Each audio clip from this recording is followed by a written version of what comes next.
पाकिस्तान के राजनीतिक गलियारों में एक बार फिर से हलचल मच गई है, जब खैबर पख्तूनख्वा विधानसभा के कृषि मंत्री और रिटायर्ड मेजर सजाद बकरवाला ने पाकिस्तान के रक्षा मंत्री ख्वाजा आसिफ पर तीखा हमला बोला है। सजाद बकरवाला ने अपनी जुबान से ऐसे शब्द निकाले हैं जो न केवल ख्वाजा आसिफ की भूमिका पर सवाल उठाते हैं, बल्कि पाकिस्तान की आंतरिक राजनीति और उसकी पड़ोसी नीति पर भी गंभीर सवाल खड़े करते हैं। उन्होंने ख्वाजा आसिफ को ऐसे बोल बोले हैं जो ये दिखाते हैं कि पाकिस्तान के अंदर की राजनीति कितनी नीचे स्तर पर गिर चुकी है।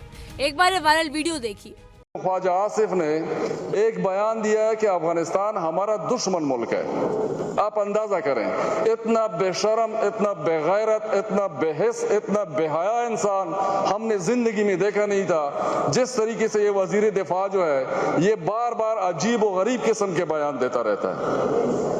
ख्वाजा आसिफ ने हाल ही में पाकिस्तान अफगान सीमा पर हुई झड़पों के बाद अफगानिस्तान को दुश्मन मुल्क बताया था, जिस पर सजाद बकरवाला ने कड़ी प्रतिक्रिया दी है। सजाद बकरवाला ने विधानसभा में कहा कि इस तरह के बयान देने वाले इंसान हमारे बीच किसी भी लिहाज से स्वीकार्य नहीं हो सकता। उन्होंने सवाल उठाया कि क्या हम किसी ऐसी पड़ोसी को जिसका साथ हमारी साझा संस्कृति, रीति रिवाज, धर्म और यहाँ तक की परंपराएं जुड़ी हैं, उसे दुश्मन कह सकते हैं। पश्तून समुदाय की भावनाओं और ऐतिहासिक रिश्तों को ध्यान में रखते हुए ये बयान न केवल गलत है, बल्कि ये हमारे क्षेत्रीय रिश्तों को भी नुकसान पहुंचाता है। बकरवाला ने याद दिलाया कि हमारी पश्तून बिरादरी और अफगानिस्तान के तालिबान के बीच दशकों से सांस्कृतिक और धार्मिक संबंध रहे हैं, जो ख्वाजा आसिफ जैसे नेताओं की बयानबाजी से कमजोर नहीं होने चाहिए। सजाद ने विशेष रूप से 1979 का जिक्र करते हुए कहा कि उस समय हमें बताया गया था कि हम जो लड़ाई लड़ रहे हैं वो जिहाद है, एक धार्मिक युद्ध है, लेकिन आज 2024 से 25 में वही लड़ाई आतंकवाद करार दी जा रही है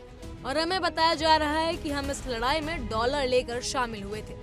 ये बयान पाकिस्तान के रक्षा मंत्री की राजनीतिक समझदारी और राष्ट्रीय हितों के प्रति उनकी संवेदनशीलता पर सवाल खड़ा करता है। सजाद ने इस पूरे मसले पर जोर देते हुए कहा कि ख्वाजा आसिफ के इस बयानों से न केवल हमारा इतिहास बदनाम होता है, बल्कि ये हमारे देश की सुरक्षा और स्थिरता के लिए भी खतरा है। उन्होंने विधानसभा में साफ कहा कि पिछले 46 वर्षों से जो जंग हमारे सामने है वो सिर्फ एक जंग नहीं, बल्कि हमारी नस्लों, हमारी सांस्कृतिक विरासत और हमारी पहचान को खत्म करने की कोशिश हो रही है। इस लड़ाई में हमारी पश्तून बिरादरी में अपनी जान और अपने खून की कुर्बानी दी है। ऐसे में एक रक्षा मंत्री का अफगानिस्तान को दुश्मन कह देना न केवल असंवेदनशीलता है, बल्कि ये हमारे लोगों के जज्बातों की भी खुलेआम अवमानना है। सजाद बकरवाला ने इस बयान को राजनीतिक बदमाशी और क्षेत्रीय संबंधों के लिए खतरे की घंटी बताया। सजाद बकरवाला ने ये भी कहा कि जब हम तालिबान के साथ अपने धार्मिक और सांस्कृतिक रिश्तों को साझा करते हैं, तब ख्वाजा आसिफ जैसे मंत्री क्यों अफगानिस्तान को दुश्मन कह रहे हैं। उन्होंने असेंबली में कहा कि ये बात हमारे रीति रिवाज, हमारी संस्कृति और हमारे दीन के बिल्कुल विपरीत है। ये कहना कि अफगानिस्तान दुश्मन है, ये उस क्षेत्र की सच्चाई और वहाँ रहने वाले लोगों की भावनाओं के साथ धोखा है। बकरवाल ने यह भी कहा कि ख्वाजा आसिफ के बार बार ऐसे अजीबोगरीब बयान देना पाकिस्तान की राष्ट्रीय सुरक्षा और कूटनीतिक मजबूती को कमजोर करता है। बकरवाल ने न केवल ख्वाजा आसिफ के बयान की निंदा की, बल्कि उन्होंने ये भी चेतावनी दी है कि अगर देश के मंत्री इस तरह के बयान देना जारी रखेंगे तो वो पाकिस्तान के अंदर सामाजिक और राजनीतिक अस्थिरता को जन्म देगा।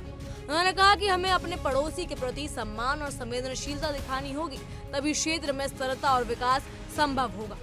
सजाद ने विधानसभा में ये भी स्पष्ट किया कि हमारा पड़ोसी अफगानिस्तान है, हमारी संस्कृति और हमारी धार्मिक पहचान उससे जुड़ी हुई है और ये पहचान हमें बांधती है, न कि अलग करती है। इसीलिए रक्षा मंत्री के बयान से न केवल अफगानिस्तान के साथ हमारे रिश्ते खराब होंगे, बल्कि ये हमारे देश के अंदर भी दायरा पैदा करेंगे। सजाद ने कहा कि हमें अपनी राजनीतिक सोच और कूटनीति को मजबूत बनाना होगा, न कि ऐसी बयानबाजी से देश को कमजोर करना होगा। उन्होंने ख्वाजा आसिफ के बयान को पाकिस्तान की छवि के लिए धब्बा बताया और कहा कि इस तरह के बयान केवल राजनीतिक विवाद पैदा कर सकते हैं और आम जनता के बीच भय और भ्रम की स्थिति बनाते हैं। सजाद बकरवाला का यह आक्रामक रुख ये दर्शाता है कि पाकिस्तान के अंदर भी तालिबान और अफगानिस्तान को लेकर विचारधाराओं में भारी मतभेद है।